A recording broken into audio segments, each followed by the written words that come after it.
End gold buyers, మీ కష్టాల్లో నమ్మకమైన మీ ఆత్మీయ నేస్తం. పాక్ ఆక్యుపైడ్ కాశ్మీర్ అన్నావు నువ్వు. Let us first change that narrative. అయ్యా, దాన్ని పాక్ ఆక్యుపైడ్ జమ్మూ కాశ్మీర్ అని పిలవాలి. కాశ్మీర్ మన దగ్గర ఉంది, ఓన్లీ జమ్మూ. యా, వాళ్ళ దగ్గర ఉన్నది వెస్టర్న్ జమ్మూ ఉంది, వాళ్ళ దగ్గర గిల్గిట్ బాల్టిస్తాన్ ఉంది వాళ్ళ దగ్గర. కానీ దాన్ని పాక్ ఆక్యుపైడ్ జమ్మూ కాశ్మీర్ అనొచ్చు, ఎందుకంటే జమ్మూ కాశ్మీర్ రియాసత్ మన రాజా హరిసింగ్ అధీనంలో ఉన్నటువంటివి.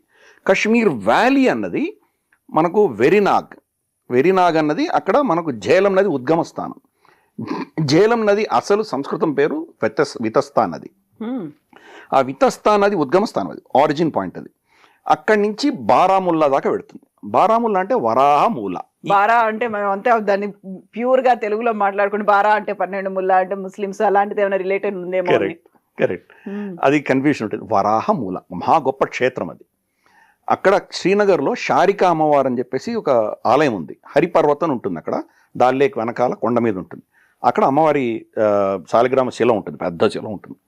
వాళ్ళ నమ్మకం, వాళ్ళ స్థల పురాణం, కాశ్మీరీ హిందువులు నమ్మేటువంటి కథ ఏంటంటే, ఇక్కడ సతీసర్ అని ఒక పెద్ద చెరువు ఉండేది. ఆ చెరువులో అంత అంటే ఆఫ్ కోర్స్ నాగులు ఎక్కువ ఉండేవారు అక్కడ. అమ్మవారి యొక్క వాహనం గండబేరుండ పక్షి 2 రాళ్ళు అక్కడ వదిలింది పైనుంచి. ఆ ఇంపాక్ట్కి నీళ్ళన్నీ డ్రైన్ అయిపోయి అక్కడ నేల ఏర్పడింది. అక్కడ ఋషి కశ్యపుడు వచ్చి తపస్సు చేసుకున్నాడు కాబట్టి ఇది కశ్మీరం అయింది. ఇది వాళ్ళ అంటే షీఈ్ ద పేట్రన్ మదర్. ఆ ప్రాంతానికి ఆవిడ కులదేవత షారికా అమ్మవారు. అది ఎక్కడి నుంచి నీళ్ళు వెళ్ళిపోయి, వరాహ మూల నుంచి వెళ్ళిపోయి. కాబట్టి మొత్తం కాశ్మీర్ ఇంతనే, మనకు ఊడిదాకా మన కంట్రోల్లో ఉంది. కాశ్మీరీ భాష మాట్లాడే ఒక్క గ్రామం కూడా పాకిస్తాన్ కంట్రోల్లో లేదు.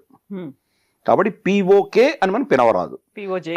కాశ్మీర్ అన్న పేరు మీద వాడు 80 సంవత్సరాలు పాలిటిక్స్ చేశాడు. మనం ఆ నేరేటివ్లో కొట్టుకుపోయాం. అందుకని పిఓజేకే అని పిలవచ్చు. లేదా ఇంకా కరెక్ట్గా చెప్పాలంటే western Jammu, Pak occupied western Jammu, Pak occupied Gilgit Baltistan, ఇది చెప్పాలి. 2 ధురంధర్ సినిమా, అన్నోన్ గన్మెన్, అజ్ఞాత్ బందూక్దార్ ఎవరెవరిని చంపారో ప్రతిరోజు న్యూస్లో వస్తుంది. అతను దాన్ని కంపైల్ చేసి సినిమాలో చూపించాడు. అది ఆయన కల్పన. సత్యమా అసత్యమా ఎవరు చెప్పగలరు? దీంట్లో ఎక్కడొస్తుందంటే కోయిన్సిడెన్స్ ఏంటంటే, చనిపోయిన వాళ్ళందరూ కూడా భారత వ్యతిరేక టెర్రరిస్టులు మాత్రమే చనిపోయారు. ఇక్కడ ఎవరైతే అరాచకాలు చేశారో వాళ్ళు మాత్రమే పోతున్నారు. కరెక్ట్. ఖలిస్తానీలు కావచ్చు, కాశ్మీరీలు కావచ్చు, వీళ్ళే టార్గెటెడ్గా చనిపోతున్నారు. కాబట్టి అనుమానం ఏమవుతుంది? రా చేయిస్తోంది, భారతీయ ఏజెన్సీస్ చేయిస్తున్నాయన్న అనుమానం తప్పకుండా వస్తుంది. మన స్పైలు ఉన్నారు, కొంతమంది ఏజెంట్లు ఉన్నారు అక్కడ దురంధరులు ఉన్నారు. ఈ నేరేటివే ప్రబలంగా ఉంది అది. కానీ మరి ఎవరైనా పట్టుకోండి మీరు, నంబర్ 1 స్పై ఏజెన్సీ ఐఎస్ఐ అని చెప్పుకుంటారు కదా వాళ్ళు. మరి మన భారతదేశంలో ఇన్ని స్లీపర్ సెల్స్ ఉన్నాయి కదా వాళ్ళకి. మనకు హైదరాబాద్లో కూడా లుంబిని పార్క్ దగ్గర నుంచి వాళ్ళు మనకు గోకుల్ చాట్ దగ్గర బాంబులు పెట్టించి పేల్చగలిగిన గొప్పవాళ్ళే, ఘనత ఉంది వాళ్ళకి. ఢిల్లీలో ప్రతి వారం బాంబులు పేల్చారే. ఇంత నెట్వర్క్, ఇంత అద్భుతమైనటువంటి ఇంటెలిజెన్స్ ఉన్న ఐఎస్ఐ ఒక్కడిని కూడా ఈ రోజు దాకా ఎందుకు పట్టుకోలేకపోయారు? 1. 2, వీళ్ళందరూ పాకిస్తానీ పాస్పోర్ట్ ఉన్నవాళ్ళే కదా, భారతీయ పాస్పోర్ట్ ఇక్కడి నుంచి ఎవరు వెళ్ళలేదు కదా. సో అందుకని మీరు పట్టుకోండి ఫస్ట్. ఎవరినైనా అరెస్ట్ చేసి ఐఎస్ఐ దగ్గర మనకు రా నుంచి వాళ్ళకి పైసలు వచ్చాయనో, లేదా భారత ఏజెన్సీస్ నుంచి వాళ్ళకి ఏదో కమ్యూనికేషన్ వచ్చిందనో ఏదో చూపించండి ఫస్ట్. మీరు ప్రూవ్ చేయండి. ప్రూవ్ చేశాక అప్పుడు భారతదేశం ఇన్వాల్వ్ కాదో చెప్పగలం మనం. కాబట్టి ఇప్పుడు సశస్త్ర సీమా బల్కి సంబంధించి అతను ఇచ్చినటువంటి ఏదైతే స్టేట్మెంట్ ఉందో హాస్యాస్పదం. అది ఎక్కడ దానికి ఆధారాలు లేవు. అతను సినిమా కాల్పితం ఏదో చేశాడు, అక్కడ చనిపోతున్న విషయం వాస్తవం, లింకేజ్ లేదు. పాకిస్తానే ఈ రోజు దాకా ప్రూవ్ చేయలేకపోయింది. మనం ఏం చేసాము, మన దగ్గర జరిగిన ప్రతి టెర్రరిస్ట్ ఇన్సిడెంట్ తర్వాత డాసియర్స్ ఇచ్చాం మనం పాకిస్తాన్కి గతంలో, ఇంక్లూడింగ్ పఠాన్కోట్లో జరిగినటువంటి మన ఎయిర్ ఫోర్స్ బేస్ మీద జరిగినటువంటి దాడికి కూడా వాళ్ళకి డాసియర్ ఇచ్చాము. ఐఎస్ఐ ఏజెన్సీని మనం ఇక్కడ తెప్పించాం మనం. మోదీ గారు ఫస్ట్ ఇనీషియల్గా వాళ్ళు కూడా వచ్చి జాయింట్ ఇన్వెస్టిగేట్ చేస్తామని అన్నారు. మోదీ గారు ఇంకా అప్పుడు నవాజ్ షరీఫ్ ఇంటికి వెళ్ళడం ఇవన్నీ చేసిన కొత్తల్లో వాళ్ళు ఎప్పుడైతే ఇక్కడికి వచ్చి యాక్షనబుల్ ఎవిడెన్స్ కాదు, ఇలా మన మీద డ్రామాలు ఆడడం మొదలెట్టారో అప్పుడు ఇంకా మోదీ గారు నిర్ణయించుకున్నారు ఇంకా వీడితో మనం ఏం చేయకూడదని చెప్పి కట్ చేసుకున్నారు. కానీ మనం డాసియర్స్ ఇచ్చేవాళ్ళం, వాళ్ళకి ఫుల్ ప్రూఫ్ ఇచ్చేవాళ్ళం. వాయిస్ శాంపుల్స్ దగ్గర నుంచి కమ్యూనికేషన్, ఇక్కడి నుంచి అక్కడికి ఏమేమి కమ్యూనికేషన్స్ జరిగినాయి, వాళ్ళ దగ్గర ఉన్నటువంటి ఎక్విప్మెంట్ ఏంటి, ఎటువంటి వాళ్ళ దగ్గర ఉన్న ఐడి కార్డ్స్ ఏమున్నాయి, ఎటువంటి ఆహారం తీసుకొచ్చారు, ఎటువంటి జీపీఎస్ సిస్టమ్స్ ఉన్నాయి వాళ్ళ దగ్గర, ఇవన్నీ కూడా ఎవిడెన్స్ వాళ్ళకి ఇచ్చాం మనం. అయినా ది డిడ్ంట్ యాక్ట్. మరి ఒక అజ్ఞాత బందూకుదారుకు సంబంధించి మన దగ్గర నుంచి ఏదో ఇన్స్ట్రక్షన్స్ వెళ్ళినట్టో కోఆర్డినేషన్ జరిగినట్టో ఏదో ఒక ఎవిడెన్స్ వాళ్ళు ఎందుకు ఈ రోజు దాకా పాకిస్తాన్ ప్రొడ్యూస్ చేయాలకుండా ఉంది. కాబట్టి ఎవిడెన్స్ ఎక్కడుంది? చనిపోతున్న మాట వాస్తవం, చంపుతున్నట్టు వాళ్ళు అక్కడ వీళ్ళనే టార్గెట్ చేస్తున్న అంశం కూడా వాస్తవమే. కానీ ఎవిడెన్స్ ఏది? మన చేకేం అంటకుండా జరుగుతోంది. అది ఎవరు చేస్తున్నారు? ఇది ఎవరు చెప్పాలి? తప్పకుండా 99% దీనికి అనుమానం అంతా రా అనే చేయిస్తోంది అన్నటువంటి అనుమానం వస్తుంది. కానీ జీరో ఎవిడెన్స్ లేదు. పాకిస్తాన్ అంటోంది భారతదేశమే చేయిస్తోంది అని అంటోంది. అది ఎవరు ప్రూవ్ చేయాలి? వాళ్ళే ప్రూవ్ చేయాలి కదా. మనం ప్రూవ్ చేసాం. అజ్మల్ కసాబ్ అక్కడి నుంచి వచ్చాడు, పలానా ఊరి నుంచి వచ్చాడు, ఇచ్చేసాడు మొత్తం ప్రూవ్ చేసాం మనం. అలాగే ప్రతి టెర్రరిస్ట్ కూడా ఎక్కడి నుంచి వస్తున్నాడో మనం కంప్లీట్గా ప్రూవ్ చేయగలుగుతున్నాం, ట్రేస్ చేయగలుగుతున్నాం. ఫర్ ఇన్స్టెన్స్ పెహల్గాం ఘటనలో జరిగిన వాళ్ళని ఆపరేషన్ మహాదేవ్లో మనం చంపేశాం వాళ్ళని. వాళ్ళు ఏం చేశారు? చాలా సోఫిస్టికేటెడ్ కమ్యూనికేషన్ ఎక్విప్మెంట్ తీసుకొచ్చారు, చైనీస్ ఎక్విప్మెంట్ తీసుకొచ్చారు. అది మామూలుగా మన సర్వీలెన్స్లో దొరకదు. అటువంటి ఎక్విప్మెంట్ తీసుకొచ్చి వాళ్ళు ఎక్కడో కొండల్లో అడవుల్లో దాచుకున్నారు. అందుకని మనకు 4-5 నెలలు పట్టింది వాళ్ళని చంపడానికి. చాలా కష్టం మీద వాళ్ళని ట్రేస్ చేయగలిగాం. కమ్యూనికేషన్ ట్రేస్ చేయొచ్చు, వీళ్ళు ఎక్కడున్నారని ట్రాక్ చేయొచ్చు. అది దొరకలేదు. వాళ్ళు కమ్యూనికేషన్ లేకుండా మేనేజ్ చేశారు. ప్లస్ ఎటువంటి ప్రోటోకాల్స్ పెట్టుకున్నారంటే లోకల్ ఓవర్ గ్రౌండ్ వర్కర్స్తో సంబంధం లేకుండా వాళ్ళు బతకగలిగారు. వాళ్ళు వచ్చేదో ఆహారం తీసుకువెళ్ళిపోయారు, తర్వాత వీళ్ళతో సంబంధం లేకుండా వాళ్ళే వెళ్ళిపోయారు. మామూలుగా తెలియని టెరిటరీ కదా, ఇక్కడ తెలియని భూమికి వచ్చినప్పుడు ఎవరినో సాయం అడుగుతారు, ఏదో తీసుకొని వెళ్తారు. లేదు, వాళ్ళు మొత్తం జర్నీ అంతా కూడాను ఫస్ట్ జమ్మూలో అటాక్ చేశారు. జమ్మూలో చంపేసి అడవి ప్రాంతం, కొండ ప్రాంతానికి వెళ్ళిపోయారు. అక్కడి నుంచి పహల్గాంలో దిగారు, చంపి మళ్ళీ కొండలకు వెళ్ళిపోయారు. ఈ మొత్తం రూట్ అంతా ఎవరి సహాయం లేకుండా వాళ్ళు వెళ్ళగలిగారు. అంటే వాళ్ళకి ఎంత కోఆర్డినేషన్, ఎంత ట్రైనింగ్, ఎంత జీపీఎస్, ఎంత వాళ్ళకి ఉన్నదో మనం అర్థం చేసుకోవచ్చు. ఇవన్నీ మనం ప్రూవ్ చేసాం. ప్రూవ్ చేసి మనం వాళ్ళని ఎక్స్పోజ్ చేయగలిగాం. పాకిస్తాన్ ఎందుకు చేయలేకపోతుంది? సో పాకిస్తాన్ భారత ఏజెన్సీ చేయించింది అని ప్రూవ్ చేసేంత వరకు ఎవిడెన్స్ లేదు, వాళ్ళు చనిపోతున్నారు అంతే. యా, సో ఇట్లాంటి ప్రూఫ్స్ లేకుండానే చాలా సైలెంట్గా అనుకున్న లక్ష్యానికి వెళ్తున్నారు, టార్గెటెడ్ గానో ప్రెసిషన్ గానో చేస్తున్నారు అనుకున్నప్పుడు బోల్డ్ అని ఆర్మీకి సంబంధించినటువంటి రహస్యాలు ఉంటాయి. ఈవెన్ ఒక దురంధర్ని తీసుకెళ్ళి అక్కడ పెట్టడం కావచ్చు, దురంధర్ని ట్రైన్ చేయడం కావచ్చు, అక్కడున్న వాళ్ళతో ఎలా కలిసిపోతారు కల్చరల్గా కావచ్చు, లాంగ్వేజ్ పరంగా కావచ్చు, మిగతా అన్ని అంశాల్లో ఎలా వాళ్ళతో కలిసి మింగిల్ అయ్యేలా ఇన్ని చర్యలు తీసుకుంటారు. వీటన్నిటికీ సంబంధించినటువంటి రహస్యాలని, ఈవెన్ ఇఫ్ ఇట్ ఈస్ ఒక సినిమా అనేది వినోదాత్మకమైనటువంటి చిత్రం అయినప్పటికీ కూడా ఒక ఆర్మీ, అక్కడ 2 దేశాలు అనేవి ఉన్నాయి, మధ్యలో శత్రుత్వం అనేది కనిపిస్తోంది, అక్కడ రాజకీయాలు ఉన్నాయి, టెర్రరిజం ఉంది. వీటన్నిటినీ సినిమా రూపంలో చూపించినప్పటికీ మన సీక్రెట్స్ని బయట పెడుతోంది అనే ఒక మాట కాదా? ఏం సీక్రెట్స్ బయట పెట్టారు చెప్పమనండి నాకు. ఏం సీక్రెట్స్ ఉన్నాయి దాంట్లో? సో మన వాళ్ళు ఎలా ఆపరేషన్ చేస్తారు అనే దాంతో పాటుగా ఎలా వాళ్ళని పిక్ చేసుకుంటారు, ఎలా వాళ్ళని డిప్లాయ్ చేస్తారు, ఎలా కాంటాక్ట్స్ ఉంటాయి, కమ్యూనికేషన్స్ ఎలా ఉంటాయి. ప్రూఫ్ ఏమైనా ఉందా? అదొక కల్పితం, అది కల్పితమైనటువంటి సినిమా. ప్రూఫ్ ఏముంది దాంట్లో? ప్రూఫ్ చూపించగలిగితే సీక్రెట్స్ లీక్ అయినట్టు అర్థమవుతుంది. ఎస్, వాళ్ళు చనిపోయారు, ఎవరో వచ్చి అన్నోన్ గన్మెన్ షూట్ చేసి వెళ్ళిపోతున్నారు, ఇది సత్యం కదా. ఈవెన్ పాకిస్తానీ సీసీటీవీ కెమెరాస్లో కూడా కొన్ని క్యాప్చర్ అయినాయి. వాళ్ళు నమాజ్ చేస్తుంటే వచ్చి ఇక్కడ బుల్లెట్ కొట్టేసి వెళ్ళిపోయాడు. ఇటువంటి చాలా జరిగినాయి. అక్కడ ఏదో పార్క్లో నడుస్తుంటే సర్దార్జీ ఖలిస్తానీ అదని షూట్ చేసి వెళ్ళిన మాట వాస్తవం. ఎవరు చంపారు? ఎవిడెన్స్ లేదు. దురంధరులేమో వాళ్ళు మన వాళ్ళే దురంధరే చేసినట్టు వీళ్ళు దీంట్లో వాళ్ళు ఒక కాల్పితంగా చూపించారు. ఎవిడెన్స్ ఎక్కడుంది? ప్రూఫ్ ఎక్కడుంది? ఏం సీక్రెట్ లీక్ చేసాం మనం? చనిపోయడం అనేది ఫ్యాక్ట్, అది వాస్తవం. చంపేవాళ్ళు ఉన్నారు, వీళ్ళు దొరకలేదు, అది వాస్తవం. సీక్రెట్ ఏముంది దీంట్లో? సీక్రెట్స్ ఏం లీక్ చేశారు? ఏం చేయలేదు. రెండవది, అసలు సీక్రెట్స్ ఎవరు చేశారంటే హమీద్ అన్సారీ చేశారు, మనకు మాజీ ఉపరాష్ట్రపతి. ఆయన హయాంలో మన ఎవరైతే ఏజెంట్స్ ఉన్నారో ఇరాన్లోను తర్వాత పాకిస్తాన్లో ఉన్న ఏజెంట్స్ని ఎక్స్పోజ్ చేశాడు ఆయన. అందుకనే పెద్ద కాంట్రవర్సీ అయింది అప్పట్లో. ఆయన ఫారెన్ సర్వీస్లో ఉన్నటువంటి వ్యక్తి. ఆయన ఇంటర్వ్యూ చేస్తున్నప్పుడు కూడా ఇంటర్వ్యూర్ ఆ ప్రశ్న అడగానే ఇద్దరికి కోపం వచ్చి ఆయన లేచి వెళ్ళిపోయాడు ఆయన ఒక ఇంటర్వ్యూలో. అది మీకు చూసారో లేదో. అది ఇది వచ్చింది మన ప్రాబ్లం. ఆయన పేరు చెప్పకుండా తర్వాత వచ్చిన వాళ్ళు మన ప్రభుత్వంలో ఉన్నటువంటి వాళ్ళు మన ఏజెన్సీని ఎక్స్పోజ్ చేశారు అని చెప్పి చాలా విస్తృతంగా అప్పుడు డిస్కషన్లో వచ్చింది. ఒక ఏజెంట్ని ప్లాంట్ చేయాలంటే కనుక దశకాలు పడుతుంది, అంత ఈజీ కాదు అక్కడ. దాంట్లో లాస్ట్కి మనం చూసాం, అది మనకు రాకేష్ బేడి ఉన్నటువంటి మినిస్టర్గా ఉన్నటువంటి వ్యక్తి 40 ఏళ్ల నుంచి నేను ఇక్కడ ఉన్నానని చెప్తాడు. అతను అసలు దూరందరు, అతను పాలిటిక్స్లో దూరిపోయాడు. అతను అంటే ఎన్ని సంవత్సరాలు ఇన్వెస్ట్ చేసి ఉండాలి. అంటే పార్టీలకు అతీతంగా, అప్పుడు బీజేపీ లేదు, కాంగ్రెస్ ఇప్పుడు 40 ఏళ్ళ ముందరంటే కాంగ్రెసే కదా, అంటే కాంగ్రెస్ కూడా చేసింది. కాంగ్రెస్ కావచ్చు, బీజేపీ కావచ్చు, ఎవరైనా కావచ్చు, భారతదేశం మన ఇంట్రెస్ట్ కోసం మనం చేసాం. ఎక్స్పోజ్ అయింది, ఆ సమయంలో ఎక్స్పోజ్ అయ్యారు. దాంతో మన ఏజెంట్స్ అందరినీ పట్టుకొని వాళ్ళు ఎలిమినేట్ చేశారు, అందరినీ చంపేశారు. మనకి ఎసర్ట్స్ లేరు. మోదీ గారు వచ్చిన తర్వాత ఒక పర్టికులర్, అంటే కొత్తలో ఆయన వచ్చిన కొత్తల్లో ఒక పర్టికులర్ ర్యాలీలో ఒక స్టేట్మెంట్ ఇష్యూ చేశారు. ఎక్కడి నుంచి మొదలు పెట్టాలో నాకు అర్థం కావట్లేదు, మొత్తం క్లీన్ స్లేట్ అయిపోయింది మాది, మేము మళ్ళీ ఇవన్నీ ఎస్టాబ్లిష్ చేయాలంటే ఎంతకాలం పడుతుందో తెలియదు, చాలా క్లిష్ట పరిస్థితుల్లో ఈరోజు దేశం ఉంది అని ఒక స్టేట్మెంట్ ఇష్యూ చేశారు ఆయన. దాని యొక్క రిజల్ట్ మరి ఈరోజు చూస్తున్నాం. అజిత్ దోవల్ అక్కడ ఆయన కుటుంబంతో సహా అక్కడ ఉండి ఆయన పిల్లలు అక్కడ చదువుకున్నారు, ఆయన అక్కడ పనిచేశారు, అక్కడ చాలా రోజులు ఆయన ఒక ఏజెంట్గా అక్కడ ఉన్నారు ఆయన పాకిస్తాన్లో. కాబట్టి పాకిస్తాన్లో ఎటువంటి వ్యక్తులను పంపించాలి, ఎలా చేయాలి, ఆ హ్యాండిల్ అంతా తెలిసినటువంటి దురంధరుడు ఈయన అజిత్ దోవల్. కాబట్టి ఆయన మళ్ళీ ఆ నెట్వర్క్ అంతా ఎస్టాబ్లిష్ చేయడానికి 10 సంవత్సరాలు పట్టింది. ఇమ్మీడియట్గా రారు కదా. 10 సంవత్సరాలు ఎలా ఎస్టాబ్లిష్ చేయగలిగాం మనం? ఈ రోజు దాకా వాళ్ళు ఎవరో దొరకట్లేదు ఎవరికి. తప్పకుండా దీంట్లో ఎవరికి డౌట్ ఉండవలసిన అవసరం లేదు. భారత వ్యతిరేక శక్తులే చనిపోతున్నారు కాబట్టి భారత హస్తం ఉంది అనడంలో బలం ఉంది, ప్రూఫ్ లేదు. బలం ఉంది, ప్రూఫ్ లేదు. బట్ అజిత్ దోవల్ గారు దానిలో ఆల్రెడీ నిష్ణాతులు కాబట్టి ఆయన ఈ మళ్ళీ నెట్వర్క్ని రీఎస్టాబ్లిష్ చేసే దిశగా ఆయన పనిచేస్తున్నారు. గత ప్రభుత్వాలు దాన్ని లీక్ చేయడం వల్ల మనం చాలా చాలా నష్టపోయాం. అది లీక్ అయింది, ధురంధర్ సినిమాకి అది లీక్ అయింది. ధురంధర్ సినిమాలో ఏం లీక్ అవ్వలేదు, అదొక కథ రాశాడు ఆయన. దీంట్లో అటువంటి హంజా అనేటువంటి క్యారెక్టరే లేదు, మొత్తం అదే కల్పితం. అది ఇటువంటి చాలా కల్పితాలు చూపిస్తారు వాళ్ళు. కొన్ని నిజంగా జరిగినటువంటి ఘటనలను దాన్ని వాళ్ళు సినిమాటిక్గా ప్రజెంట్ చేసేటువంటి ప్రయత్నం చేస్తారు వాళ్ళు. సత్యాలు ఉంటాయి, దాంట్లో కాల్పితం కూడా ఉంటుంది. ఏది సత్యం ఏది కాల్పితం ఎవరు నిర్ణయించాలి? దీంట్లో ట్రూత్స్ ఏమున్నాయి?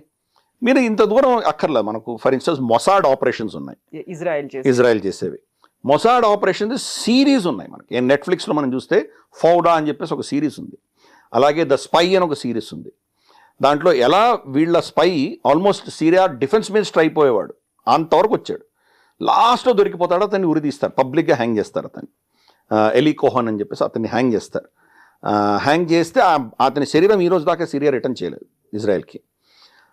కాబట్టి ఇటువంటివి సిరీసే ఉన్నాయి. వాళ్ళు ఆపరేషన్స్ ఎలా చేస్తారు. ఫౌడాలో అయితే కనుక ఈ హమాస్ని ఎలా ఇన్ఫిల్టర్ చేస్తారు, ఎలా వాళ్ళ భాషనే మాట్లాడతారు, వాళ్ళ మస్జిద్లోకే వెళ్తారు, వీళ్ళు కూడా ముస్లిమ్స్ లాగానే ఎలా ప్రవర్తిస్తారు, ఎలా అంత పర్ఫెక్ట్గా వాళ్ళతో మిక్స్ అయిపోతారు, ఎలా వాళ్ళని ఎలిమినేట్ చేస్తారు, చాలా బ్యూటిఫుల్గా చూపించారు. అవి నిజమైన ఘటనల ఆధారంగా తీశారు అవి. సో సీక్రెట్స్ ఎక్స్పోజ్ చేసినట్ట. సో ఇవి నార్మల్గా ఎక్కడైనా ఉంటాయి. ఇన్ఫ్యాక్ట్ మనకైతే పాపం ఇంత కష్టపడి వీళ్ళు సినిమాలు తీస్తున్నారు. ద కాశ్మీర్ ఫైల్స్, ఊడి, ఆర్టికల్ 370, తర్వాత ఇప్పుడు మనకు ఇదేంటి మన దురంధర్, ఇటువంటి చాలా సినిమాలు తీశారు. మన డిఫెన్స్ ఎస్టాబ్లిష్మెంట్ కానీ ప్రభుత్వం కానీ మన స్థావరాలను వాడుకోవడానికి షూటింగ్కి ఏమైనా పర్మిషన్ ఇచ్చారా? అదే అమెరికాలో అయితే కనుక స్పెషల్ పర్మిషన్ ఉంటుంది. మన Captain 1 దగ్గర నుంచి తీసుకుందాము, లేదా గన్ షాట్ లాంటివి పెద్ద పెద్ద మనకు టామ్ క్రూజ్ సినిమాది టాప్ గన్ లాంటివి ఏ సినిమాలు చూసినా వాళ్ళ ఎయిర్క్రాఫ్ట్ క్యారియర్స్ వాళ్ళు పర్మిషన్ ఇస్తారు, F-16లలో ఫ్లై చేస్తారు, వాళ్ళ మొత్తం బేసులు, వాళ్ళ ఆపరేషన్స్ అన్ని వాళ్ళు చూపిస్తారు, వాళ్ళ కమాండ్ సెంటర్ చూపిస్తారు, నాసాలో వెళ్ళి షూట్ చేస్తారు. స్వదేశ్ అని చెప్పి మనకు షారుఖ్ ఖాన్ సినిమా తీశాడు, దాంట్లో నాసాలో వెళ్ళి షూట్ చేశాడు అతను. మన ఇస్రో పర్మిషన్ ఇస్తామా మనం షూట్ చేయడానికి? సో ఇవన్నీ వాళ్ళు సినిమాటిక్గా వాళ్ళు ఏం చేయగలరో చేశారు. కానీ ప్రభుత్వ పరంగా, డిఫెన్స్ పరంగా, మిలిటరీ పరంగా వీళ్ళకి సహాయం ఎక్కడొచ్చింది? సీక్రెట్స్ అనేవి సీక్రెట్సే. ఎవరికి తెలుస్తాయి అవి? ఎవరికి తెలియవు కదా. ఎవరిని ప్లాంట్ చేశారో, అక్కడ ఎవరు పని చేస్తున్నారో అనేది ఎవరికి తెలుసు? ఎంత విడ్డూరం అంటే ఈ ధురంధర్ సినిమా వచ్చి ఇంత పాపులర్ అయిన తర్వాత పాకిస్తాన్లో వీధుల్లో అడుక్కుతునే వాళ్ళని అందరినీ వాడి పేజీకి వీడు ధురంధర్ అంటే వాళ్ళని కూడా కొట్టి కొట్టి లేపి మరీ చెక్ చేశారు. భయం మంచిది, శత్రువు మనసులో భయం మంచిది. కానీ అది పరిస్థితి. అంటే వాళ్ళు కనుక్కోలేకుండా ఉన్నారు. కాబట్టి సీక్రెట్స్ ఏం లీక్ అయినాయి. సీక్రెట్స్ లీక్ అయితే ఇప్పటికి వాళ్ళందరూ చనిపోయి ఉండాలి కదా. సీక్రెట్స్ ఏం లీక్ అవ్వలేదు. ఇది ఒక వ్యక్తి యొక్క ఆలోచన తప్పితే ఇంకేమీ లేదు. నిజంగా ఏమి సీక్రెట్స్ అంటే లీక్ అవ్వలేదు. జరిగిన ఆపరేషన్స్ని వాళ్ళు ఇమాజిన్ చేసుకొని వాళ్ళు ప్రజెంట్ చేశారు. బహుశా జరిగి ఉండొచ్చు, అలాగే జరిగి ఉండొచ్చు కాక జరిగిన ఘటనలు వాళ్ళు ప్రజెంట్ చేశారు. ఒక కాల్పితమైన క్యారెక్టర్ హంజా అని చెప్పి ఒకటి పెట్టి వాళ్ళు క్యారెక్టర్ పోర్ట్రే చేశారు. సో ఘటన సత్యం, దాని ప్రజెంటేషన్ కాల్పితం. అది రియల్ అనుకుంటే, రియల్గా చూస్తే ఇప్పుడు వెళ్తున్నారు ఎవరైతే మనకు హాని కలిగించారో, ఎవరైతే మన దగ్గర అరాచకాలు చేశారో వాళ్ళని మాత్రమే లేపేసి వస్తున్నారు. దెన్ ఇక్కడే ఇంకో క్వశ్చన్ వస్తుంది, వాళ్ళని ఎవరైతే ప్రొవోక్ చేస్తున్నారో, వాళ్ళని ఎవరైతే వాడుకుంటున్నారో వాళ్ళ దాకా మనం ఎందుకు రీచ్ అవ్వట్లేదు? కేవలం ఇక్కడ ఉన్నటువంటి ఒక చిన్న వేర్లు అనుకోవచ్చు, ఎంతైనా వాళ్ళు అరాచకం చేసినప్పటికి కూడా చాలా చిన్న చిన్న వాళ్ళని ఒకరినో ఇద్దరినో ఇలాంటి వాళ్ళని లేపేస్తున్నాం, కానీ డైరెక్ట్గా ఎందుకు వెళ్ళట్లేదు? వాళ్ళందరినీ సమూలంగా తీసేస్తాము అనేది. ఈవెన్ మన దగ్గర పహల్గామ్ అటాక్ అయినప్పుడు కూడా, ఆపరేషన్ సింధూర్ చేసినప్పుడు మేము టెర్రరిస్ట్ బేస్ క్యాంపులను లేపేసాము, కొన్ని ఆర్మీ బేస్ క్యాంపుల మీద అటాక్ చేసాము, మొత్తంగా 9 బేస్ క్యాంపులను మేము ధ్వంసం చేసాము, ఇవన్నీ చెప్పారు తప్ప రూట్ కాజ్ అనేది ఉంది. రూట్ దాకా వెళ్ళాల్సిన అవసరం ఉంది. ఎందుకు వెళ్ళట్లేదు మనం? ఇంకా ఒక చిన్న క్లారిఫికేషన్ అమ్మా, ఆపరేషన్ సింధూర్లో మిలిటరీ క్యాంప్స్ని టచ్ చేయలేదు మనం. Terror base camp, only terrorist బేసెస్ని మాత్రమే టచ్ చేసాం మనం.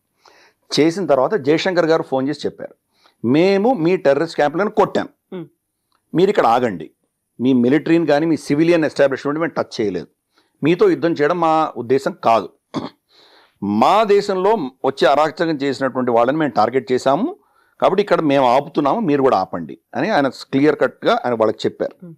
వాళ్ళు వినలేదు, మీరు మా మీద కొడితే మేము ప్రతీకారం తీర్చుకోకపోతే మా పనే అవుతుంది, కాబట్టి మేము కొడతామన్నారు. ఎప్పుడైతే వాళ్ళు రిటర్న్ మన మీద అటాక్ చేశారో అప్పుడు వాళ్ళ స్థావరాలను కొట్టాం, అంతవరకు కొట్టలేదు మనం. ఇది ఇప్పుడు ఆ డాక్టర్ నుంచి బయటకు వచ్చేసాం. మోదీ గారు ఆపరేషన్ సింధూర్ అయిన తర్వాత కొన్ని రెడ్ లైన్స్ పెట్టారు ఆయన. దాంట్లో ఆయన ఏం చెప్పారంటే, టెర్రరిస్ట్స్ కానీ టెర్రరిస్టుల్ని సమర్థిస్తున్నటువంటి వాళ్ళని కానీ వేరేగా మేము చూడమన్నారు. ఇద్దరిని ఒకటే తాటి మీద చూస్తామని అన్నారు. కాబట్టి ఇప్పుడు మీరు అడిగిన ప్రశ్నకు, రేపు గనక ఒక టెర్రరిస్ట్ ఇన్సిడెంట్ జరిగిందంటే వీళ్ళని ఎవరు పంపించారో వాళ్ళని కూడా మనం టార్గెట్ చేస్తాం. ఫ్యూచర్లో ఆ డాక్టర్ని ఫిక్స్ అయింది మనకి. ప్రస్తుతానికి మనం వాళ్ళని షూట్ చేయట్లేదు, మనం వీళ్ళని చంపుతున్నాం, పాజ్ బటన్ ప్రెస్ చేసి ఉంచాం అంతే. సో రేపు కనుక మన దేశంలో ఇంకో ఘటన జరిగిందంటే ఇక్కడి నుంచి ఐఎస్ఐ దాకా లేదా ఆర్మీ కమాండర్ ఎవరు కమాండ్ ఇచ్చాడో అక్కడ దాకా మనం కొట్టబోతున్నాం మనం. కాబట్టి అది ఆల్రెడీ డాక్టర్ని ఫిక్స్ అయిపోయింది. సో కాబట్టి దాంట్లో వీళ్ళు వ్యత్యాసం లేకుండా మనం కొడుతున్నాం. ఇంకొక విషయం మనకు తెలుసుకోవాల్సింది ఏంటంటే, పాకిస్తాన్లో టెర్రరిస్ట్ ఆర్గనైజేషన్స్ లేవు. ఏకైక టెర్రరిస్ట్ ఆర్గనైజేషన్ పాకిస్తాన్ ఆర్మీ. దాని అండర్లోనే ఇవన్నీ కూడా ఉన్నాయి, అయితే వర్క్ చేస్తున్నవి కూడా. మనకు డివిజన్స్ ఉంటాయి, army divisions, Dogra regiment, Punjab regiment, Madras sappers, Assam rifles, ఇటువంటివి చాలా ఉన్నాయి మన దగ్గర. రాజ్పుటానా రైఫల్స్, మనకు గోర్ఖా రెజిమెంట్, ఇటువంటి చాలా ఉంటాయి కదా. అటువంటివే లష్కర్ ఏ తోయిబా, అటువంటిదే మనకు జైషే మొహమ్మద్, ఇవన్నీ కూడా extension of the army. So కాబట్టి ఆర్మీనే టెర్రరిస్ట్ ఆర్గనైజేషన్. మనం చూసాం, మనం బహావల్పూర్లో మన జైషే మహమ్మద్ సుబానల్లా దాన్ని కొట్టాం. మనం కొట్టినప్పుడు ఏమైంది, దాంట్లో మౌలానా మసూద్ అజర్ కుటుంబం చనిపోయారు. వాళ్ళ జనాజాలో మొత్తం ఆర్మీ బ్యాండ్ అంతా దిగింది, ఆర్మీ ఆఫీసర్ అందరు దిగారు అక్కడ. ఎవరు వెళ్తారు? ఎవరైనా చనిపోతే వాళ్ళ బంధువులే కదా వెళ్తారు. అంటే మనం ఎంత క్లియర్గా అర్థమైపోయింది అది. సో వీళ్ళకి తేడా లేదు. అందుకని ఇప్పుడు డాక్టర్ని ఫిక్స్ చేసుకున్నాం. కానీ ఎస్, ఈ అజ్ఞాత బందూకుదారులు మాత్రం వీళ్ళనే టార్గెట్ చేస్తున్నారు. వీళ్ళ హ్యాండ్లర్స్ ఇంతవరకు టచ్ చేయట్లేదు. టచ్ చెయ్యాలి అని నేను కోరుకుంటున్నాను. భయం అన్నది చాలా ఇంపార్టెంట్. ఆపరేషన్స్ చేసేటప్పుడు మనం వాళ్ళని టార్గెట్ చేయకపోతే కనుక వీళ్ళని ఏం చేయలేం. ఇదే తప్పు మనం ఇజ్రాయెల్ చేసింది. ఇజ్రాయెల్ ఆపరేషన్స్ స్పెక్టాక్యులర్ ఆపరేషన్స్ చేయగలరు.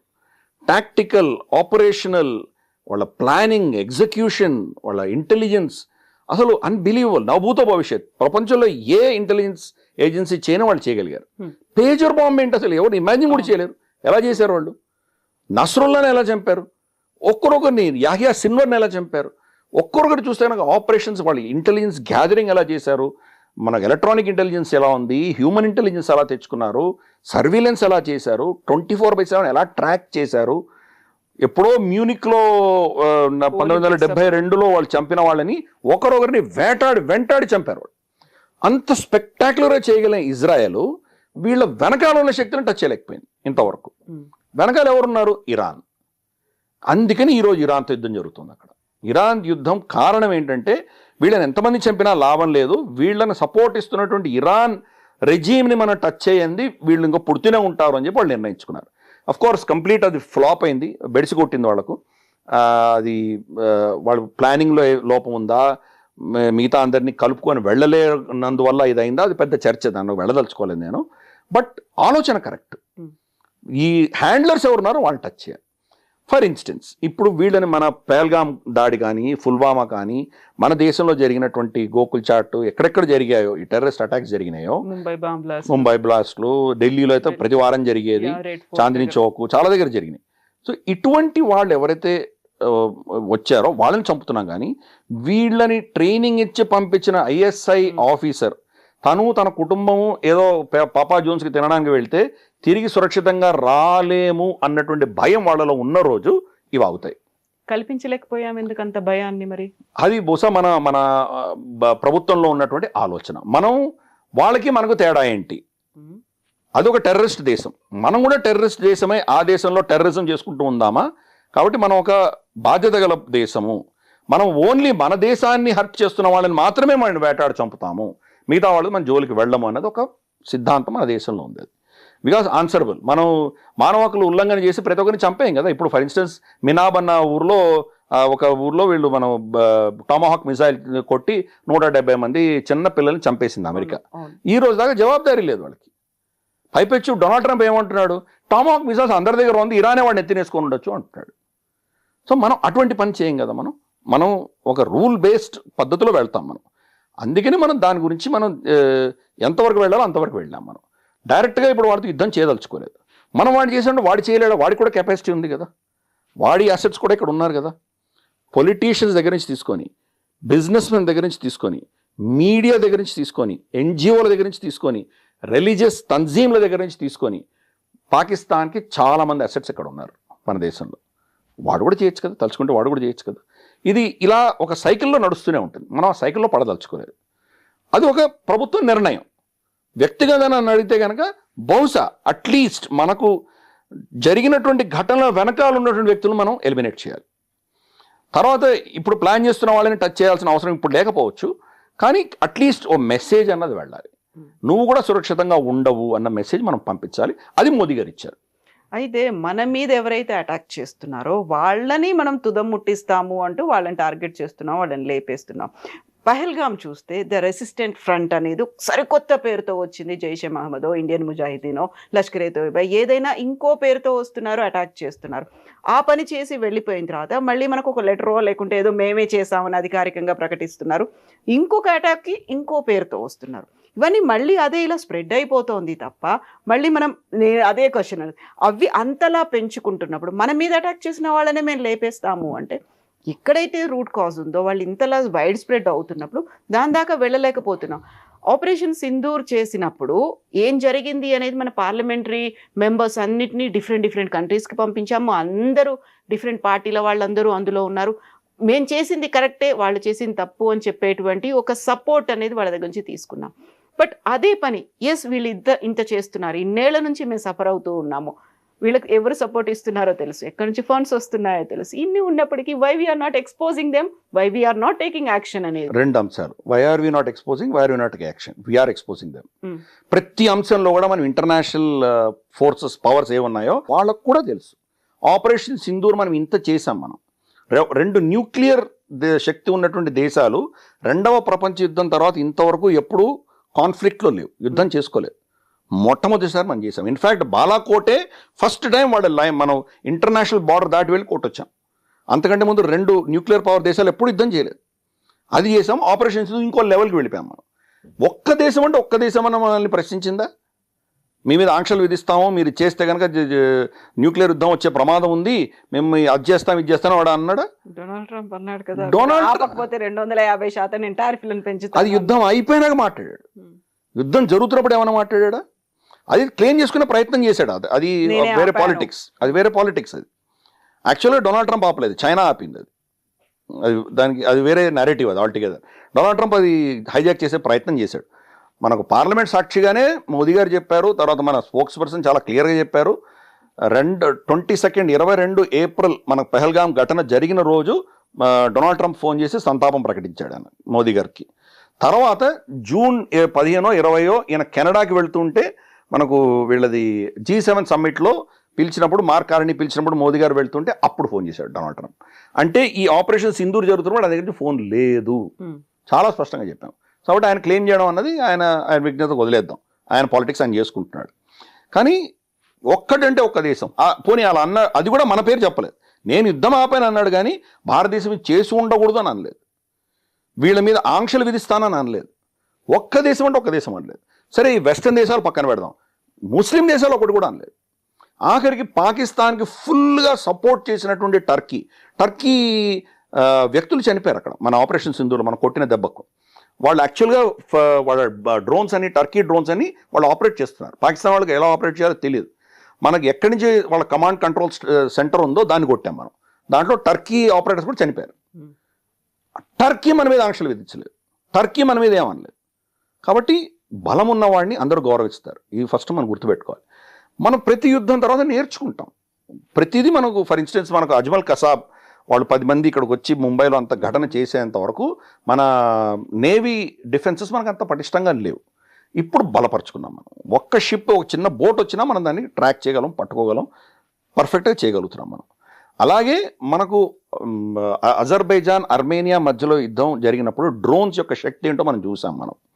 తర్వాత మనకు గల్వాన్ ఘటన జరిగేసరికి మన సూర్యాపేట్ కొల్ల సంతోష్ బాబు గారి బలిదానం జరిగే టైంకి మన దగ్గర డ్రోన్స్ లేవు. డ్రోన్ అన్న ఆలోచన కూడా లేదు మనకి. డ్రోన్స్ ఉంటే ఆయన చనిపోయేవారు కాదు. మన డ్రోన్ వెళ్ళి చూసేది, చైనా వెళ్ళారా, చైనీస్ పిఎల్ఏ వెళ్ళిందా లేదా మనం చెక్ చేసి ఉండేవాళ్ళం. ఫిజికల్గా ఆయన వెళ్ళి చెక్ చేయాల్సి వచ్చింది. అప్పుడు ఘటన జరిగింది, ఆయన చనిపోయారు. అది ఘటన జరిగింది. అది ఆ రోజు అంటే 2025లో మనకు ఆపరేషన్ సింధూర్ జరిగింది.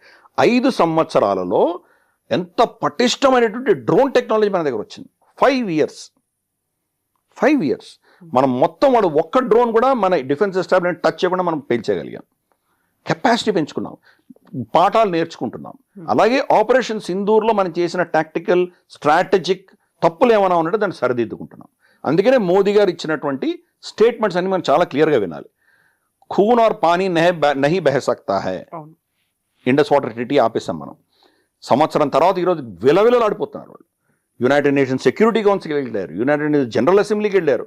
ప్రతి దేశానికి వెళ్ళి ఇండస్ వాటర్ ట్రీటీని మళ్ళీ స్టార్ట్ చేయించండి, మాకు నీళ్ళు వదలండి, భారతదేశం మీద ఒత్తిడి తీసుకురావడం అని చెప్తాను. ఎవరి కుంపట్లో వాళ్ళు పెట్టుకున్నారు, ఎవరు బిజీగా వాళ్ళందరూ బిజీగా ఉన్నారు. ఎవ్వడు వినట్లేదు పాకిస్తాన్ మాట. ఆఖరికి వాళ్ళు ఏం చేశారో లంచం ఇచ్చి ఒక థింక్ ట్యాంక్, చాటమ్ హౌస్ అని ఒక థింక్ ట్యాంక్ ఉంది, వాళ్ళతోటి ఒక ఆర్టికల్ రాయించారు. ఇది కనుక మీరు రిలీజ్ చేస్తే ఒక మానవతా దృక్పథంలో అక్కడ ప్రజల్ని ఆదుకున్నటువంటి వాళ్ళు అవుతారు, అదొక అట్మాస్ఫియర్ క్రియేట్ అవుతుంది, దానివల్ల చర్చలు స్టార్ట్ చేయొచ్చు. భారతదేశం ఇంత పెద్ద సూపర్ పవర్ అయినప్పుడు రూల్స్ బేస్డ్ వరల్డ్ ఆర్డర్ని వాళ్ళు గౌరవించాలి. ఈ లెక్చర్లన్నీ ఇచ్చారు. డొనాల్డ్ ట్రంప్ కింద చెప్పట్లేదు రూల్స్ బేస్డ్ ఆర్డర్ని ఫాలో అవ్వమని. ఎవరు ఫాలో అవుతున్నారు? ఒక్క చైనా ఫాలో అయిందా? ఇన్ని నీతులు చెప్తుంది ఇప్పుడు చైనా. అక్కడ పోయి ఫిలిప్పైన్స్ దీవులన్నీ కబ్జా చేసి కూర్చున్నారు వాళ్ళు.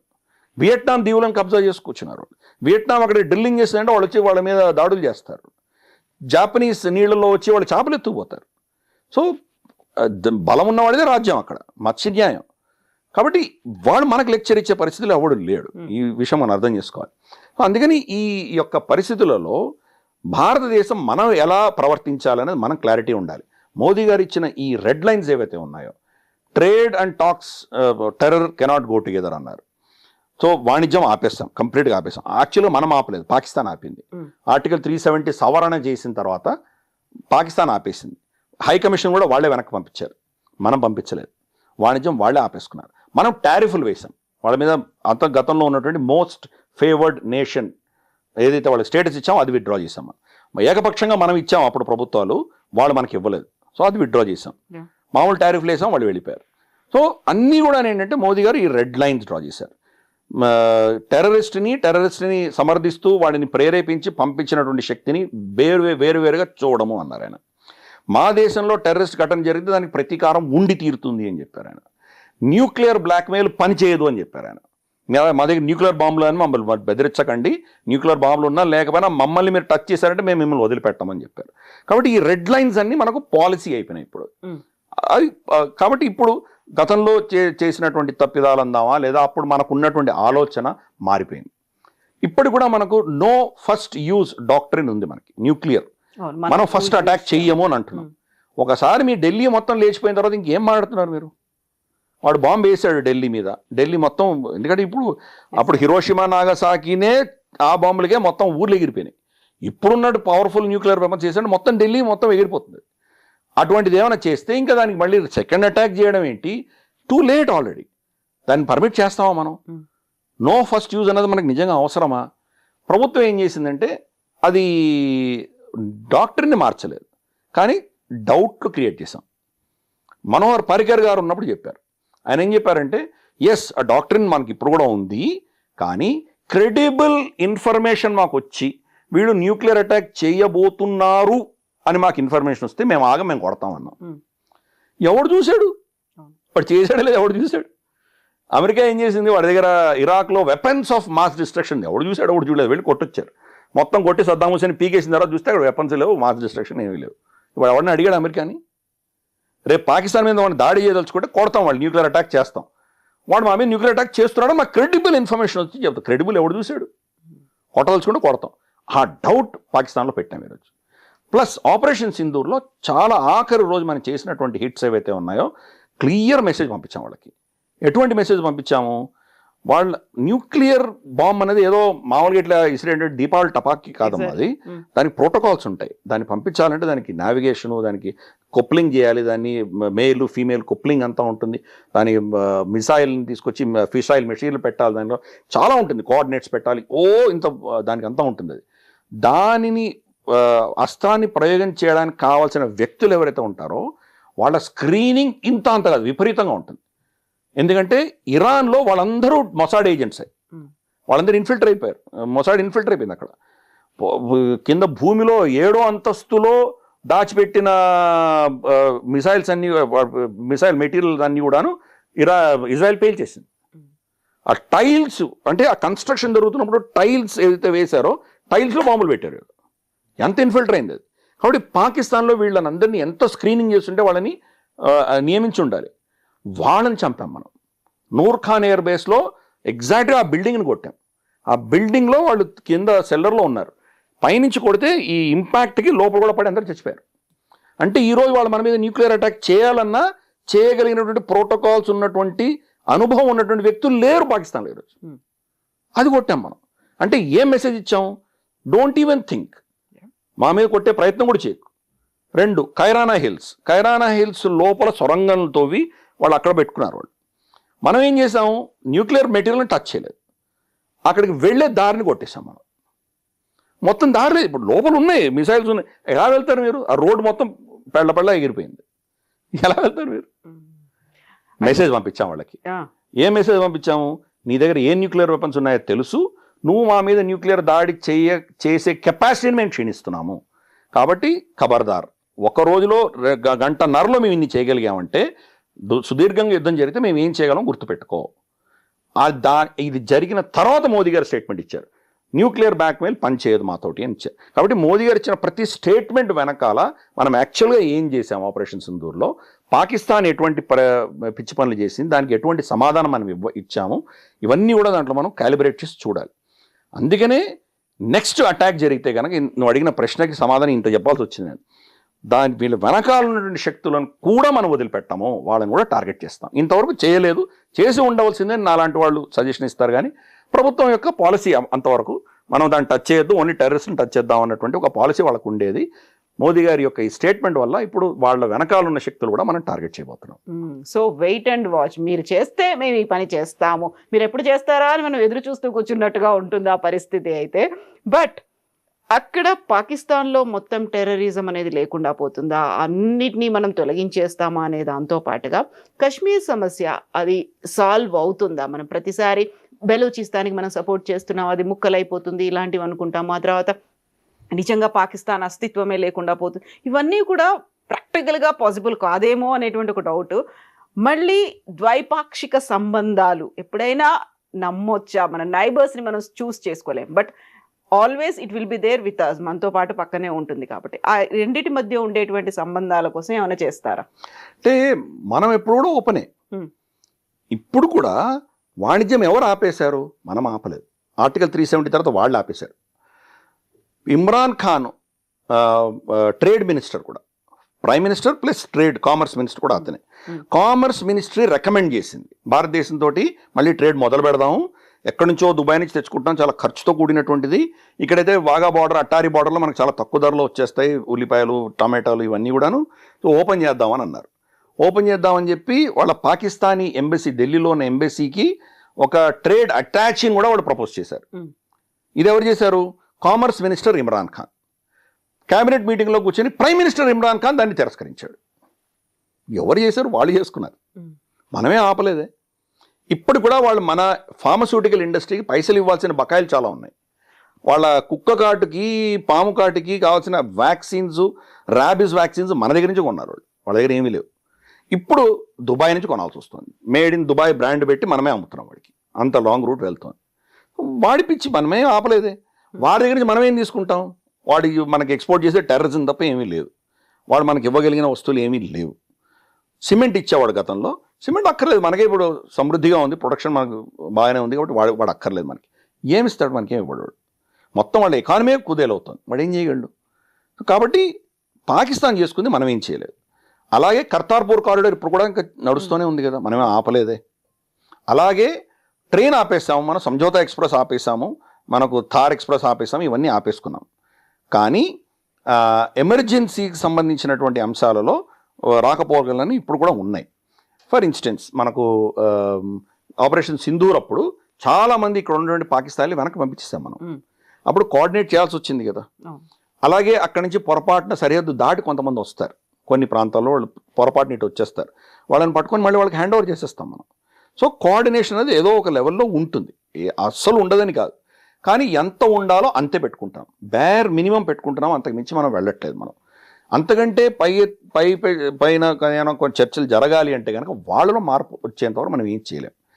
వాళ్ళు చైనా, అమెరికా ఇద్దరి యొక్క పైసలు తీసుకొని భారతదేశాన్ని కంట్రోల్ చేయడానికి పాకిస్తాన్ని వాడుకుంటున్నాయి రెండు శక్తులు.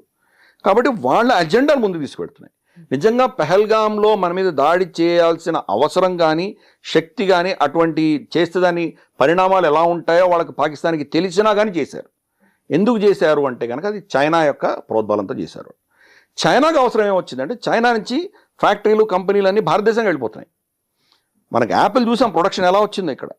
ఈరోజు చైనాలో ప్రొడ్యూస్ అయ్యే యాపిల్స్ చైనాలో మాత్రమే అమ్ముడుపోతాయి, చైనా నుంచి ఎక్స్పోర్ట్ అవ్వట్లేదు. ఈరోజు అమెరికాలో వచ్చే ఫోన్స్ అని భారతదేశం నుంచి ఎక్స్పోర్ట్ అవుతున్నాయి. వాళ్ళ ఎకానమీ ఏమవుతుంది? చైనా స్టోరీ ఏమవుతుంది? అది ఇదే కానీ ఎగ్జోడస్ మొదలొచ్చి అందరు భారతదేశంకి వచ్చేస్తే పరిస్థితి ఏమవుతుంది? కాబట్టి భారతదేశపు సక్సెస్ స్టోరీని ఆపాలి వాళ్ళు, ఏదో ఒక ఘటన చేయాలి. ఇది ఇన్సెక్యూర్, సేఫ్ కాదు అని ప్రూవ్ చేయాలి. పాకిస్తాన్ వాడుకున్నారు వాళ్ళు, దానికి వాళ్ళు పైసలు ఇచ్చారు. మొత్తం 10 నుంచి 12 బిలియన్ డాలర్ ఖర్చు అయింది ఆపరేషన్ సింధూర్కి సంబంధించి. వాళ్ళ నష్టాలు ఎవరికి? పాకిస్తాన్కి వచ్చాయి. చైనాను, అమెరికా ఇచ్చేసేవాళ్ళు, మొత్తం పైసలు ఇచ్చేసే. World Bank 40 billion dollars loan sanction చేశారు. ఆ లోన్ వీడు ఎప్పుడు రీపే చేయరు వాళ్ళు. IMF ఆల్రెడీ $7 బిలియన్ వాళ్ళకి ఆల్రెడీ నడుస్తుంది ప్యాకేజ్. చైనా వాళ్ళకి పైసలు ఇచ్చింది. నష్టమే వచ్చింది? యుద్ధం చేయడం వల్ల లాభమే వచ్చింది, నష్టమేం రాలా. ఎందుకంటే ఈ శక్తులు వాళ్ళని వాడుకుంటున్నాయి. సో ఇంత వాడకం అనేది జరుగుతూ ఉన్నప్పుడు, పాకిస్తాన్ కూడా అది బెనిఫిటే అవుతున్నప్పుడు, ఎప్పటికీ కూడా ఇది ఎవర్ గ్రీన్ లాగే అలాగే ఉంటుంది కదా, ప్రతిసారి అలా భగ్గుమంటూనే ఉంటుంది కదా. చల్లారడం కానీ లేకపోతే ఇలాంటి ఇష్యూస్ లేకుండా, అరాచకాలు లేకుండా ఉండలేదా? కాదా? ఇప్పటిప్పట్లో మనకు అటువంటి ఏమంటారంటే సమస్యకు పరిష్కారం అనేది మనకు కనిపించదు అమ్మా. ప్రతి దేశానికి ఒక నైజం ఉంటుంది, ఒక DNA ఉంటుంది. పాకిస్తాన్ DNA ఏంటి? పాకిస్తాన్ అది దేశమే కాదు, మన దగ్గర నుంచి వెళ్ళిందే కదా అది. మన నుంచి విడిపోయారు వాళ్ళు. కానీ పాకిస్తాన్ అనేది దేశం కాదు, పాకిస్తాన్ అనేది ఒక భావజాలం. ఈరోజు పాకిస్తానీ ఐడెంటిటీ ఏంటి? మీ ఐడెంటిటీ ఏంటి అంటే వాళ్ళకి ఐడెంటిటీ లేదు. ఏంటి? నెగటివ్ ఐడెంటిటీ ఉంది. మేము హిందువులం కాదు, మేము భారతీయులం కాదు. సరే, మీరు హిందువులు కాదు, భారతీయులు. మీరెవరు తెలియదు. ఒకసారి అరబ్బులు అంటారు. అరబ్ వాళ్ళు అంటే మీరు అరబ్బులా, మీకు మాకేం పోలిక, అసలు మీరెవరు, మీరు మ్లేచ్చులు అంటాడు వాడు అరబు. లేదు మేము పర్షియన్స్ అంటారు, ఇరానియన్స్ అంటారు, మాది 5000 సంస్కృతి, మీరు వెధవలు, మీరు మన్న విడిపోయి వచ్చారు, మీరు మాతో పోలిక ఏంటని వాళ్ళు అంటారు. లేదు మేము తుర్కులం అంటాడు. టర్కీ అంటాడు, మేము మొత్తం విశ్వవిజేతలం, మేము నువ్వేవడం అంటాడు. వాళ్ళకి ఐడెంటిటీ లేదు, పాజిటివ్ ఐడెంటిటీ లేదు, నెగిటివ్ ఐడెంటిటీ మాత్రమే ఉంది. So ideology. బంగ్లాదేశ్ విడిపోయినా కానీ పాకిస్తాన్ గెలిచింది, పాకిస్తాన్ అన్న ఐడియాలజీ గెలిచింది. రేపటి రోజు మనం ఆపరేషన్స్ ఇందుకు కొట్టొచ్చాం కదా, పాకిస్తానే గెలిచింది. సో ప్రతి యుద్ధం 1947 నుంచి ఈ రోజు వరకు జరిగిన ప్రతి యుద్ధం పాకిస్తానే గెలిచింది వాళ్ళ ప్రకారం. So ideology, it's an ideological state. China యొక్క నైజం ఏంటి? విస్తరణవాదం, ఎక్స్పాన్షన్. ప్రతి సంవత్సరం పొలిట్ బ్యూరోకి మేము ఎన్ని చదరపు కిలోమీటర్లు కబ్జా చేసుకున్నామని చెప్పాలి వాళ్ళు, భూమి మీద కానీ సముద్రంలో కానీ. కజాఖ్స్తాన్ని కబ్జా చేసుకున్నారు, కిర్గిస్తాన్ కబ్జా చేశారు, భారతదేశాన్ని కబ్జా చేశారు, నేపాల్ గ్రామాలు కబ్జా చేశారు, భూటాన్ కబ్జా చేశారు. వాళ్ళు కబ్జా చేయని దేశం లేదు, ప్రతి దేశాన్ని కబ్జా చేసుకుంటూనే ఉన్నారు. సముద్రంలో కబ్జా చేసుకున్నారు. ఆఖరికి ఇంటర్నేషనల్ కోర్ట్ మనకు అన్క్లాస్ అని చెప్పేసి United Nation Convention on law of seas వాళ్ళు ఇచ్చినటువంటి డెసిషన్ ప్రకారము ఫిలిప్పైన్స్కి చైనాకి మధ్య జరిగిన డిస్ప్యూట్లో ఫిలిప్పైన్స్దే కరెక్ట్ అని చెప్పినా కానీ కూడా ఇది మాదే అని చెప్పి వాళ్ళు బిగించి కూర్చున్నారు. కాబట్టి వాళ్ళ నైజం ఏంటంటే ఎక్స్పాన్షనిస్ట్, ఒక ఫ్యాసిస్ట్, ఒక ఏమంటారంటే విస్తారవాదం ఉన్నటువంటి ఒక డిక్టేటోరియల్ దేశం. అది పేరు చైనీస్ కమ్యూనిస్ట్ పార్టీ పెట్టుకున్నారు, కమ్యూనిజం ఏం లేదు దాంట్లో. ఇన్ఫ్యాక్ట్ కమ్యూనిజంలో ఉండవలసింది పెన్షన్లు ఇవ్వడము, రిటైర్ అయిన తర్వాత వాళ్ళకి కావాల్సిన సోషల్ సెక్యూరిటీ ఏమీ లేదు చైనాలో.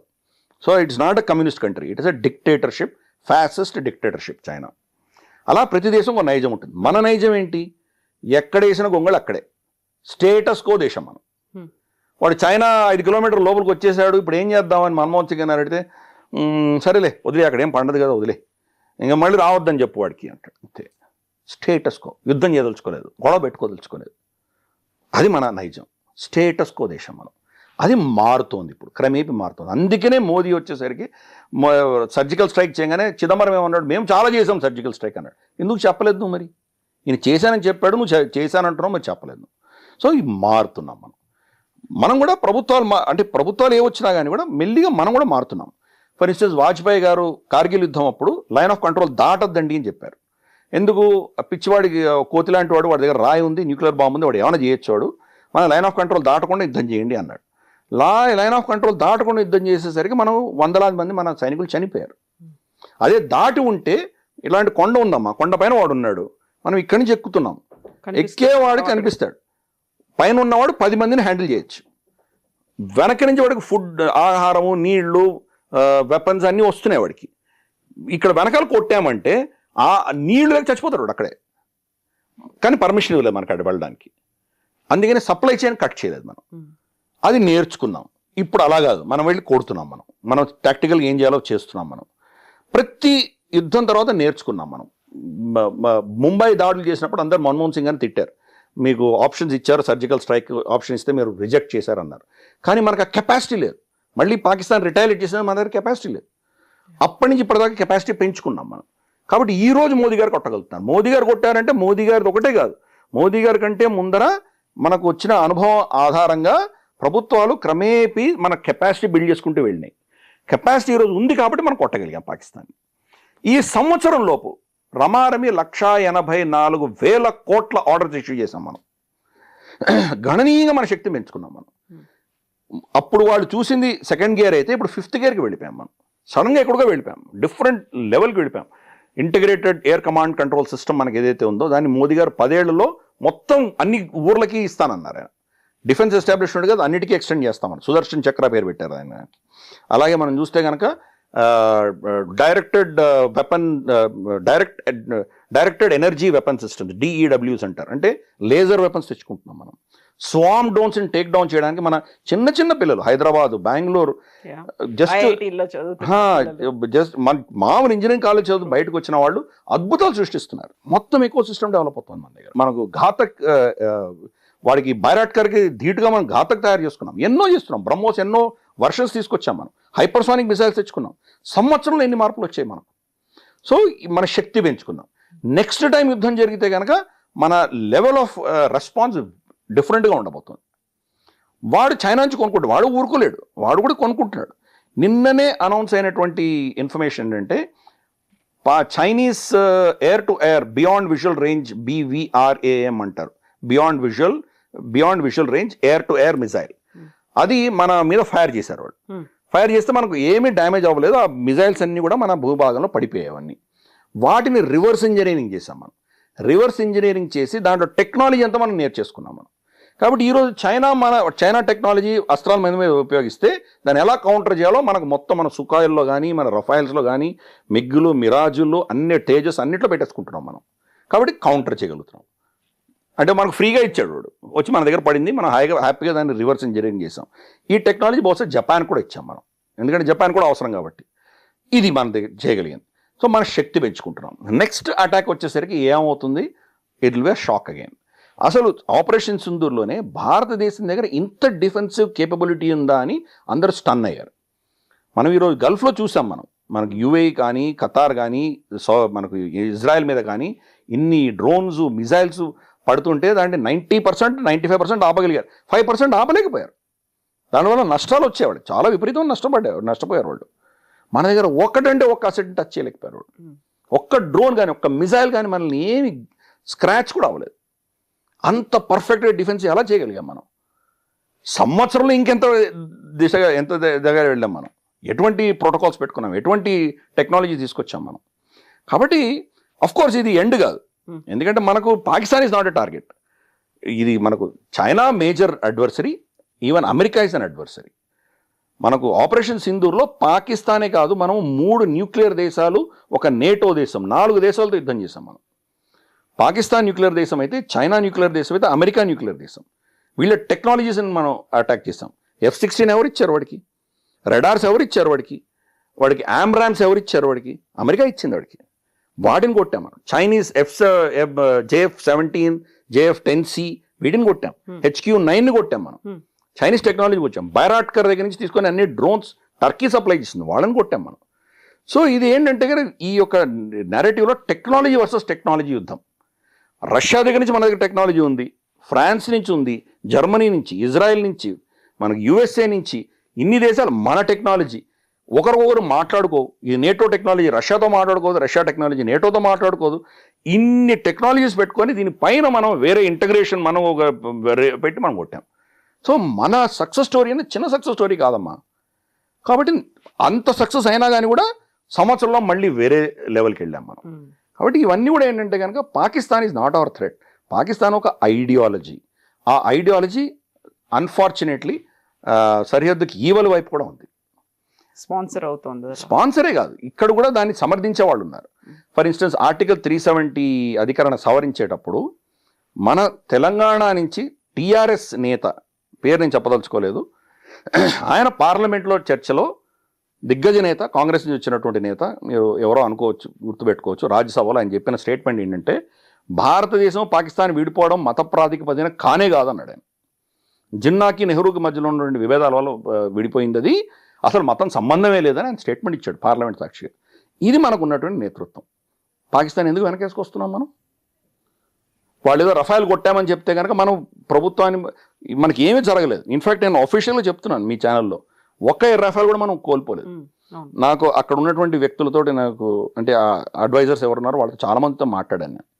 ఒక టెక్నికల్ స్నాగ్ వచ్చింది మనకు, వాళ్ళు మన సోర్స్ కోడ్ ఇవ్వాలన్నందువల్ల. కానీ ఒక స్టేట్మెంట్ గుర్తుపెట్టుకోవాలి, ఎయిర్ మార్షల్ భారతి గారు ఏం చెప్పారంటే, we have accounted for all pilots అన్నారు ఆయన. అంటే అర్థం ఏంటి? ఎవరు చావలేదు, ఏం అవ్వలేదు. సో అది ఒక క్రాష్ ల్యాండ్ అయింది, దాన్ని మళ్ళీ రిపేర్ చేసుకున్నాం, ఇట్ ఇస్ ఫుల్లీ ఆపరేషనల్. అది ఏదైతే మనకు BS-022 ఉందో అదే ఫ్లైట్లో ప్రెసిడెంట్ ముర్ము గారిని తీసుకెళ్ళాం మనం. ఆ నంబర్ అదే పనిగా డిస్ప్లే చేసాం మనం.